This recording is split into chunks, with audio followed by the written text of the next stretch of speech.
सोलापूर महानगरपालिकेच्या निवडणुकीच्या पार्श्वभूमीवर प्रभाग क्रमांक 18 मधील इंदिरानगर परिसरात शिवसेना शिंदे गटाच्या वतीनं भव्य कॉर्नर सभेचे आयोजन करण्यात आले होते। या सभेला नागरिकांचा आणि शिवसैनिकांचा मोठा प्रतिसाद लाभला। या कॉर्नर सभेसाठी शिवसेना शिंदे गटाचे स्टार प्रचारक नाना साठे, सिद्धराम मैत्रे, श्रीनिवास संगा हे प्रमुख पाहुणे म्हणून उपस्थित होते। यावेळी प्रभागातील अधिकृत उमेदवार सौ निर्मला पासकंटी, सौ महादेवी इटनाळी, संतोष किशोर संगा यांच्यासह सुनील निंबाळकर यांचीही प्रमुख उपस्थिती होती।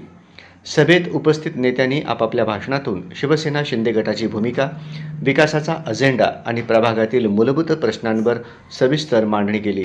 ज्यांनी लोकांचं घर उद्ध्वस्त केलं अशा लोकांना इथले आमदार त्यांना उमेदवारी देतात। अरे तुम्हाला लाज कशी वाटत नाही? ज्या पूर्व भागाच्या जीवावर सोलापूरचं नाव अख्ख्या जगापर्यंत नेलं, इथल्या सर्व कामगारांनी आपल्या देशाच्या प्रगतीसाठी, सोलापूरच्या प्रगतीसाठी अहोरात्र काम केलं आणि आपल्या भावी पिढीसाठी त्यांना रोजीरोटी भेटावं, बाहेरगावी जाऊ नये।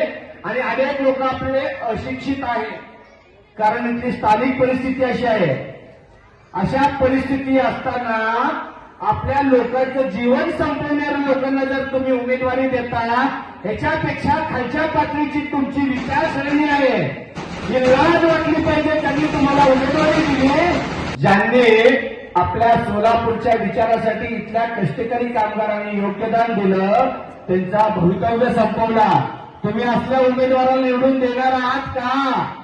केंद्र व राज्य शासनाच्या विविध विकास कामांची माहिती देत येत्या काळात इंदिरानगर परिसराचा सर्वांगीण विकास करण्यात येईल असा विश्वास नागरिकांना देण्यात आला। या सभेला लाखोंच्या संख्येने शिवसैनिक आणि नागरिक उपस्थित राहिले होते। सभास्थळी उसळलेली गर्दी, भगवे झेंडे आणि शिवसैनिकांचा उत्साह पाहता संपूर्ण इंदिरानगर परिसर भगवामय झाल्याचे चित्र पाहायला मिळाले। शिवसैनिकांच्या घोषणांनी परिसर दुमदुमून गेला होता। या कॉर्नर सभेमुळे प्रभाग क्रमांक 18 मध्ये शिवसेना शिंदे गटाची ताकद अधिक मजबूत झाल्याचे दिसून येत असून येणाऱ्या निवडणुकीत याचा मोठा फायदा होईल असा विश्वास यावेळी व्यक्त करण्यात आला।